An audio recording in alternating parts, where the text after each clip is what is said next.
How do you make a movie about an iconic toy like Barbie? The easy option would be to take the Transformers approach and play everything completely straight, totally ignoring the fact that the source material is a toy and adapting the lore surrounding said toy as if it were any other story. I mean, adaptations of novels and comic books rarely acknowledge they're an adaptation of a story from another medium, so why should toy movies, right? This is more or less how Hollywood has treated stories based on toys for the longest time. Look at the Bratz movie, Trolls, or G.I. Joe. Hell, look at the 15 million straight-to-DVD animated Barbie movies that we've gotten to this point. All movies that adapt these toys as if it were any other piece of source material to tell conventional narrative stories set within the universe of the toy line. But while there's nothing inherently wrong with this approach, I think it sometimes misses what makes these toys so unique. The fact that they're designed to be played with. A straight adaptation of Transformers or G.I. Joe makes some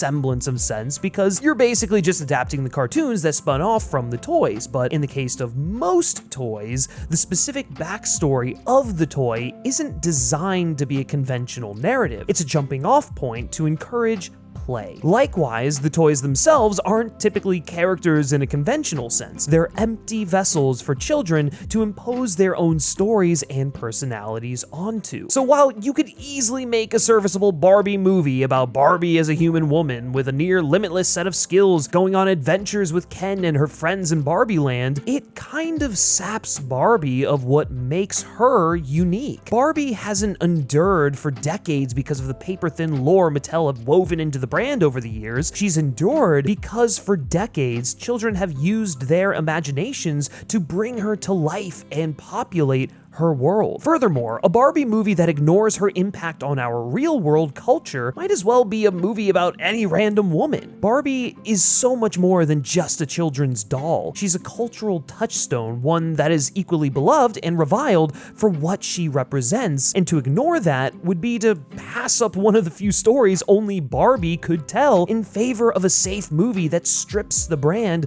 of everything that makes it uniquely Barbie. At which point, you might as well be making a Polly Pocket movie. Oof. Ugh. Didn't need to see that. So the other option when making a movie about an iconic toy like Barbie is to go down the Lego movie route and hire a strong creative team with a vision to tell a story that embraces what makes these toys unique and incorporate those elements into a story that's just as much about Barbie's place in our real world as it is about Barbie as a fictional character. Luckily for us, this is exactly what Greta Gerwig's Barbie does. Over her 60+ years, Barbie has become a lightning rod of controversy. To some, she is the embodiment of the commodification of women, a roadblock in the way of female liberation that turns women's bodies into a literal object to be controlled while setting unrealistic beauty standards that conform to the idealized female form in the eyes of men. To others, she's an empowering figure who embodies the idea that women can be anything they want to be. Barbie is a scientist, an artist, a businesswoman, an athlete, and so much more. Born at a time when many of these careers weren't options for most women. To others, still, she represents the ultimate girl boss capitalist, teaching young girls that their only path to value is through their careers. So while making a Barbie movie that is not only aware of all this real-world controversy surrounding the iconic doll, but actively engages with it, may at first seem counterintuitive from a brand management perspective, it actually makes a lot of sense that Mattel would want to try and set their record straight on the issue and promote their own version of the narrative, a pro-Barbie narrative. And in lesser hands, this movie would have been little more than just that, an innocuous piece of brand management designed to wink at the fierce public debate over Barbie without wading into any of the legitimate criticisms people might have. But Barbie isn't in lesser hands. It's in Greta Gerwig's. Greta Gerwig is one of the most interesting voices in Hollywood right now, and has been really since, Frances Ha. I know she did stuff before then, but that was really the film where she was like, boom, popped, and I don't know, maybe it was just because it was her collaboration with Noah Baumbach, but still, a young female director who makes mass-appealing movies about womanhood and feminist issues. Gerwig's naturalistic, almost mumblecore aesthetic may at first glance seem born from a more niche indie scene, but Lady Bird and Little Women were big, crowd-pleasing hits in large part because of their ability to thread the needle between thematic and intellectual preoccupations and earnest emotional sincerity. Gerwig makes smart films that don't feel dauntingly so, and I'd argue that the primary reason Barbie works is the way Gerwig and co-writer Noah Baumbach are able to seamlessly nest their attempts to engage with the real-world reputation of the Barbie brand into a broader exploration of womanhood. The film takes our complicated real-world relationship to Barbie and uses it as a metaphor to interrogate the impossibly high, often contradictory standards women are held to in our male-dominated culture. The film opens by presenting the Mattel version of Barbie's history in about as grandiose a way as you can imagine, an elaborate 2001 A Space Odyssey parody in which little girls are liberated from domesticating indoctrination by the arrival of Barbie. And that's probably where Mattel's version of the Barbie movie stays for the entire runtime. However, Gerwig turns this on its head immediately by throwing in a little detail. The Barbies, who in the film live in a parallel dimension or something, it's just best not to think about it. They think this is the end of the story, that Barbie dolls empowered women around the world and effectively ended patriarchy. This subversion pokes a hole in the Mattel narrative right from the very first scene, because we as the audience know this isn't true, and this subversion frames the rest of the film as an awakening, with Barbie confronting the contradiction between her intended impact on the real world and her actual impact, both positive and negative. The tagline of this film, which has been a bit of a meme thanks to a viral marketing campaign, like legitimately one of the best marketing campaigns for a film ever, like kudos to the WB team on that, so good. She's everything, he's just Ken. And the movie stands to ask why Barbie, and by extension women in general, are expected to be everything. How can Barbie embody all of feminism, all of womanhood? And why do we expect her to? The film argues that our harsh criticisms of Barbie is just a proxy for the impossibly high expectations society has of women, a point that is made explicit through a monologue by America Ferrera's Gloria towards the end of the film. She points out all the contradictory things women are expected to be. They have to be bosses, but they can't be too mean. They have to lead, but they can't squash other people's ideas. They have to be career-driven, but also always looking out for other people. They have to answer for men's bad behavior, but can't point that out lest they be accused of complaining. They have to stay pretty for men, but not so pretty that they tempt them too much or threaten other women who they are supposed to be part of a sisterhood with. And, you get the point. And the film suggests that our fixation on criticizing Barbie for failing to be everything is an extension of this impossible standard for women. And lest you think the movie is only interested in criticizing society for the backlash against Barbie, the film actually goes out of its way to point a finger directly at Mattel, framing them as hypocritical oafs who are completely uninterested in Barbie as anything more than an object to control. In one of his funniest roles in years, Will Ferrell's CEO is a corporate feminist worthy of derision. Presiding over an entirely male board, he just uses social justice buzzwords and empty platitudes as a way to feign support for women's rights while doing nothing to actually empower them. In fact, his whole goal is to literally put Barbie back in her box so that the company can continue making money off of her, exposing the way capitalism often uses the language of empowerment to sell the same old patriarchal objectification that has existed for centuries. Easily the most subversive idea in the entire film is that, in the end, Barbie decides she doesn't want to be Barbie anymore. The film is the story of Barbie's awakening, framed as a loose play on the story of Adam and Eve from the book of Genesis. All the Barbies and Kens live in Barbie land, a heart-shaped Eden-like paradise, free of mortal concerns like death, desire, and entropy. Every day is perfect, but this bliss comes at a price: ignorance.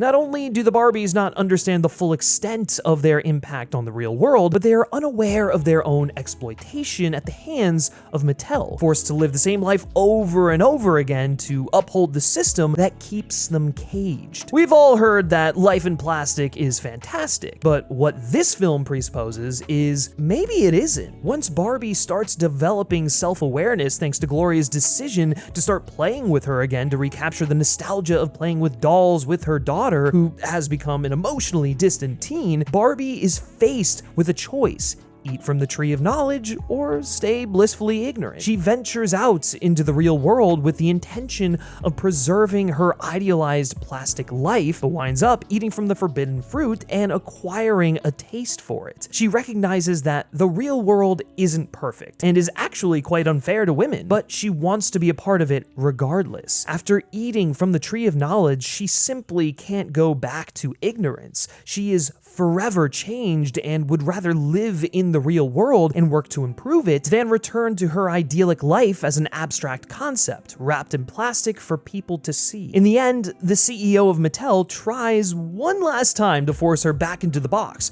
coming up with a safe, marketable ending in which she and Ken get together, but she refuses, choosing her autonomy and the real world. A decision largely informed by two key interactions from earlier in the film: a conversation with an elderly woman on a bus stop, and Ruth, her literal creator. In an interview with Rolling Stone, Gerwig revealed that the studio tried to get her to cut the bus stop scene because it didn't contribute to advancing the plot, but that she refused, calling it the heart of the movie. And it's not hard to see why she would feel that way. It's a simple scene in which Barbie, overwhelmed by the range of emotions she is feeling for the first time, shares a few words with an elderly woman, telling her she's beautiful, to which the woman responds gleefully, "I know it." This moment, more than anything else, reveals to Barbie an authentic joy she has never known. She came to the real world because she was terrified of getting cellulite and growing old, but this woman shows her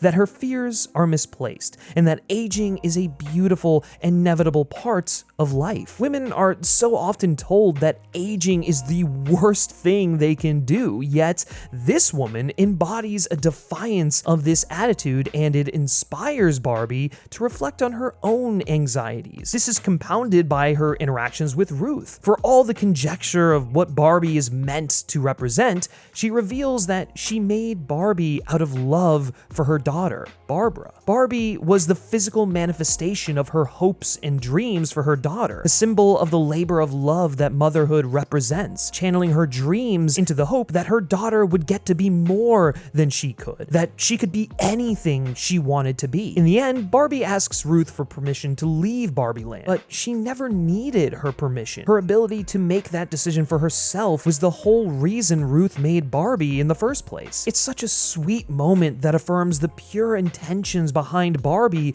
while rejecting any of society's or Mattel's attempts to impose specific limits on her. Barbie is more than just a doll, and like the girl who plays with her, she can be whatever she wants to be. I've seen some people criticize this movie for basically being brand rehabilitation for Barbie, an attempt to refute criticisms of Barbie by rebranding her as a symbol of feminist liberation, but I don't think that's entirely a fair read, because while the movie certainly frames Barbie the character as a representative for women, it rejects the idea that Barbie the brand is. The movie ends with Barbie walking away and being Barbie because she wants to be her own person and not an idea.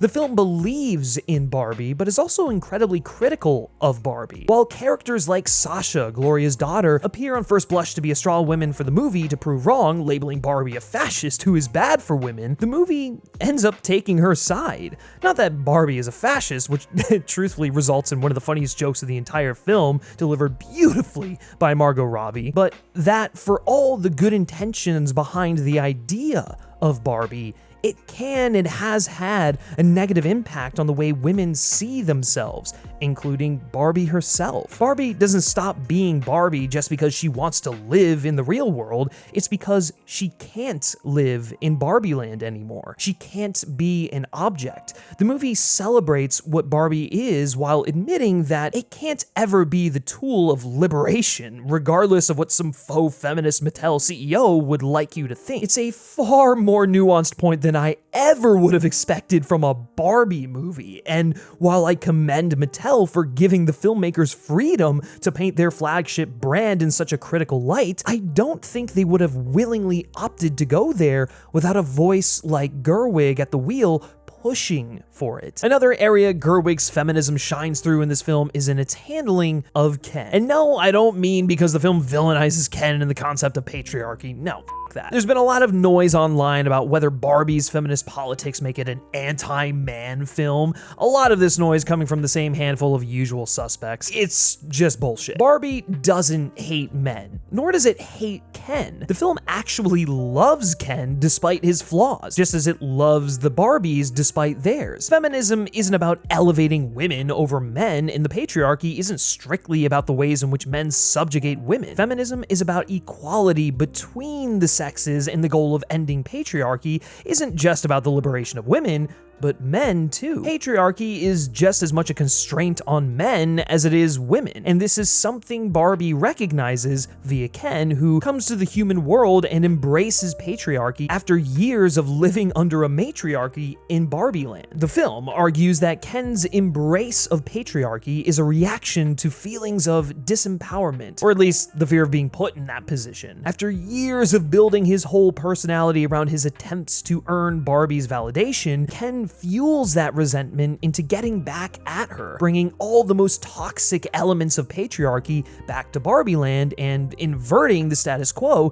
so that the men are dominant over women. He basically becomes an incel, which is just, it's so funny. It's great. But what he doesn't realize is that this is merely hurting him in the process. He's just replaced his attempts to impress Barbie with attempts to impress other men, living a lifestyle he doesn't get any fulfillment out of just so he can feel important. He even admits in, again, one of the funniest jokes in the film that he kind of lost interest in patriarchy once he realized it wasn't really about horses, yet he clings to it because he thinks it's the only way to get the validation he craves. The Kens become so fixated on these outward displays of masculinity that the Barbies are able to exploit it to trick them into a spectacular showdown with each other, a metaphorical dick measuring contest so that they miss their opportunity to solidify their power grab in the legislature. But the film argues that the solution to this toxic masculinity isn't to revert back to the female-dominated status quo, but a more equitable situation, or at least the start of one. A world in which the Barbies and Kens are equally valued. Once Barbie finally apologizes to Ken for her admittedly shitty treatment of him, he can finally let go of patriarchy as a means to give himself value. He comes to realize that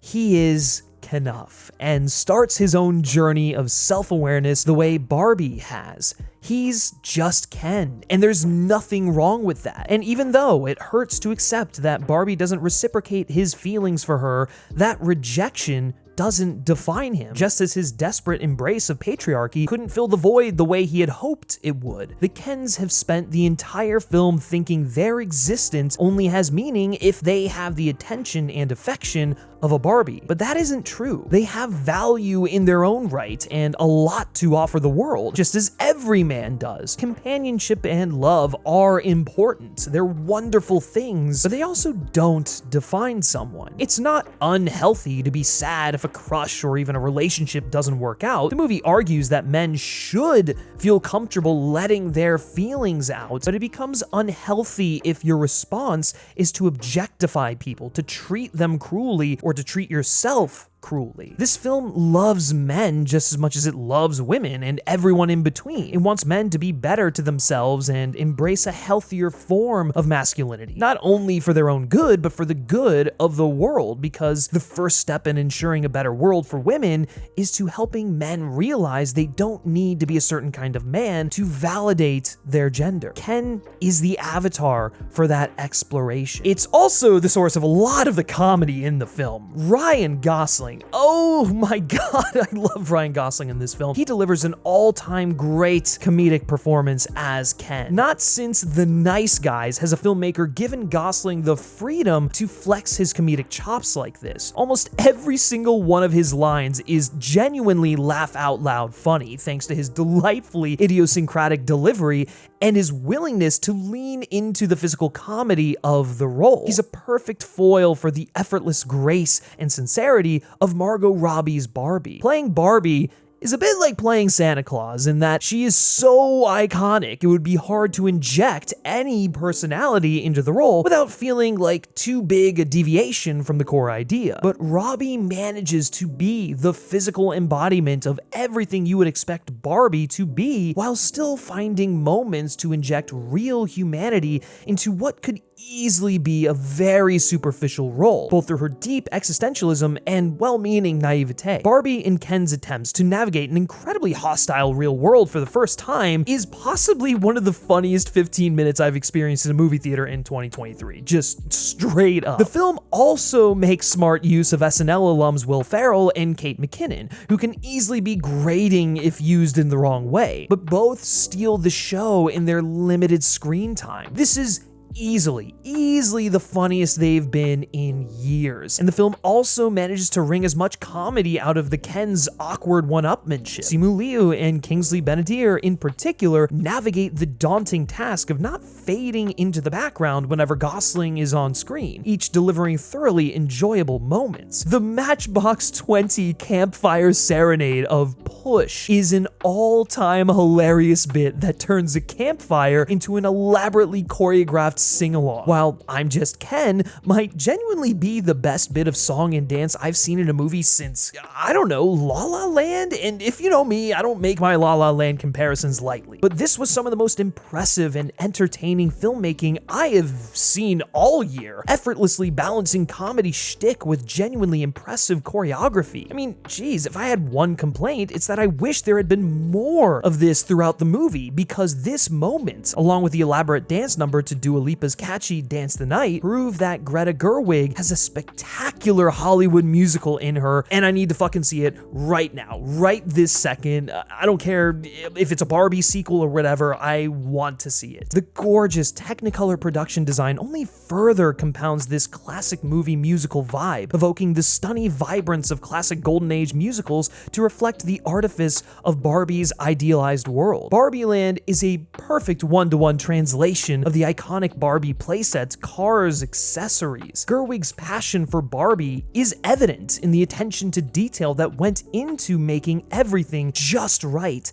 and still visually interesting and spectacular. It's a cinematic world that completely sucks you in and makes you forget that you're looking at a set despite how intentionally artificial it is. That, my friends, is old school movie magic, and I love it. I love it so much. Another stroke of genius was to lean into the play aspect of Barbie. One of the central conceits of the film is that everyone in Barbie Land is an avatar for the real Barbie dolls in our world, and that their actions are a reflection of children playing with them. In this way, Barbie is literally given life through the imagination of those playing with her, and as such, Barbie Land operates by the logic of play. Barbie doesn't eat or drink or shower, she simply mimes it. Nor does she do things like climb up and down stairs, she simply glides to wherever she needs to be, just as a child would move her while playing. This only further integrates our real-world relationship with Barbie into the text of the film, but it also captures the simple joy of play in a way no other toy-based film has, save for the Lego Movie. I'm obviously not the target demo for Barbie dolls, but I can only imagine how this would play for little kids, validating their relationship with the toys they play with and making them feel like a part of the movie.